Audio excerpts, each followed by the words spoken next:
Hello, friends. I am Chevee. Welcome to my mess, my shed. How are you today? How's life in your world? How's things where you are?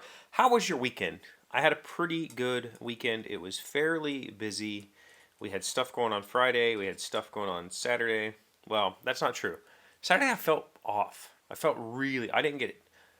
Saturday felt completely wasted. I had fully intended on coming down here and working on my art project, which we'll talk about in a second. And my kid had stuff to do, so I had to do some chauffeuring and that sort of stuff. But I ended up, man, I felt really off all day Saturday. Did not feel good mentally, physically. Something was wrong. Yesterday was better. I still didn't have a whole lot of my. So I guess to put it into perspective, I don't know if this helps you, if it helps anybody out there, but I have a condition known as Epstein-Barr. It is essentially meningitis that comes back. And my doctor has told me in the past when I got tested, and I got tested. He said, "Have you had meningitis?" And I said, "Not that I'm aware of." He's like, "Well, you would know. Like you would have a terrible sore throat and tired, all that sort of stuff." And I said, "It's possible that I had one of the heps." My mom came back from Poland in the early 2000s with one of the hepatitises that goes away. It goes away on its own after a while, and since then I've had these periods of tiredness. He said, "Well, your numbers are through the roof right now. Like you are currently having an episode of what we call Epstein-Barr. And Epstein-Barr is it's basically a reoccurrence of some of those symptoms, the tiredness being the key thing. And so for some people, like myself, it comes back. Every now and then, it comes back. And there's no cure. There's not. You just take a vitamin B12 is what he told me. Basically, that's all you can really do. And if he said at that time that if this were to ever, I would have to have. I think it was if I had 6 episodes in a 12-month period, it would be considered chronic fatigue. MECFS.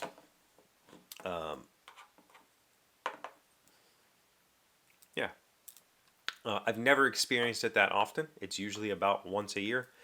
So to tie this all back together, if you've ever experienced that extreme exhaustion, there's more to it than just that. There's this like head thing that happens when I get tired like that. The tiredness is part of it, but there's also this like cloudiness, this like pressure, I guess, in my head that causes me.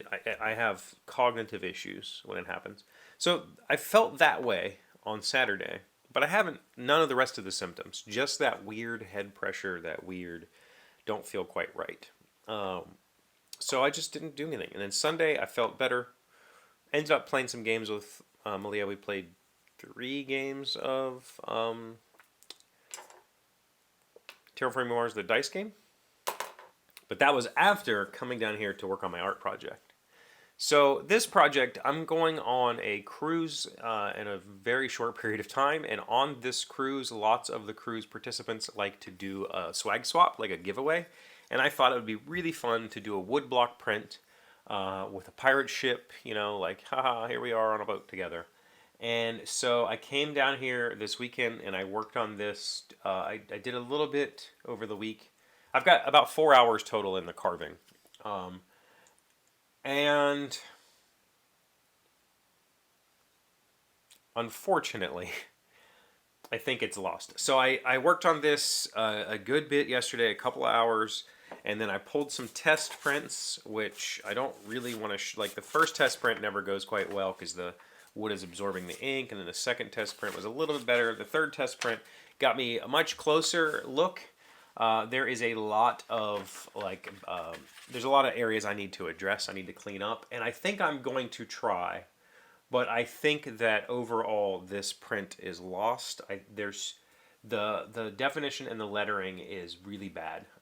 It's really kind of hard to read, and that definitely wasn't the case on the original. I mean, if I'm being perfectly honest with myself, it's not that much different. And so maybe it is salvageable, but I need to really clean up quite a bit. So, so I said I wasn't so cognitively. So this is my test poll, which just shows me when you're doing background removal, you take a pretty big carving thing and you just start cutting out the high spots so that when you roll it, you roll your ink. You got a brayer. You put your ink on a piece of glass. You roll this out so you've got a nice even coat of ink on here. You roll it on your art. It only adheres to the high spots, and then you can go ahead and do a pull.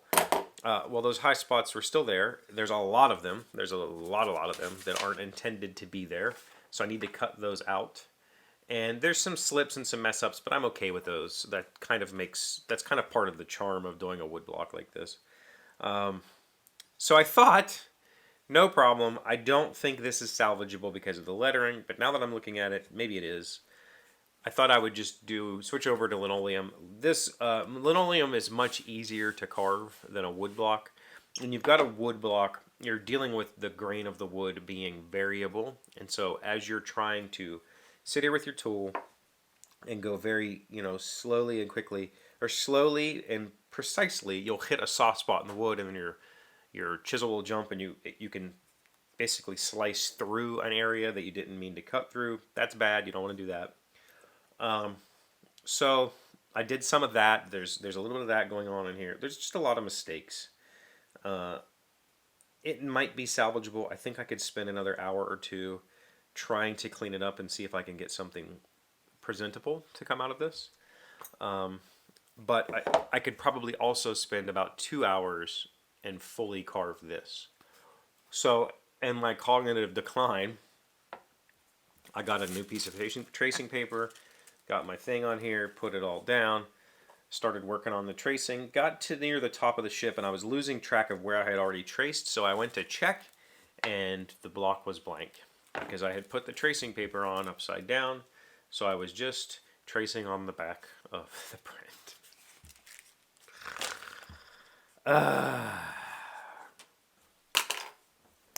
That's me. That's what I've been up to. That was it was a very weird weekend. That tiredness, it wasn't necessarily tiredness again. I didn't have that part of it. I had the brain fog part, which is really frustrating to deal with, especially when you're trying to do all of my side jobs, whether it's with Portal or with Component Studio or with my own project or with my games. Those all require quite a bit of cognitive ability, and they're completely lacking. And so that made for a Saturday that was like, I still have a whole bunch of physical work that needs to get done on the house. Wasn't feeling up to that. Feeling like I probably shouldn't be operating machinery. Couldn't mentally wrap my head around much. I couldn't even read. Like, reading is difficult when I get like that.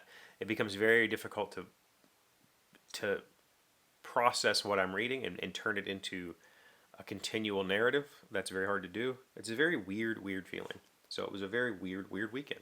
But it ended up okay. I ended up playing some good games with Malia and hanging out with the kid. Yeah, so, all in all, not a complete waste of a weekend. And I'm thinking, now that I'm seeing this, I can touch this up enough, I think, that I can salvage it. And I won't have to throw away all this work. And all I have to do now is get a whole bunch of pieces of paper and print 100 prints. Well, after I finish carving. 100 pulls is quite a bit, but we'll get it done. What'd you do this weekend? Anything exciting? Let me know in the comments. Thank you for being here as always. Thank you for liking, commenting, subscribing, being amazing friends and wonderful people. I really appreciate you. And I'll see you again tomorrow. Today's word you should know to sound smart is stalwart. It is a noun meaning a noun and an adjective, meaning a loyal, reliable member of an organization, a staunch supporter of a group or cause. Although Wayne is no longer a working engineer, he is a stalwart member of the American Institute of Chemical Engineers. Stalwart.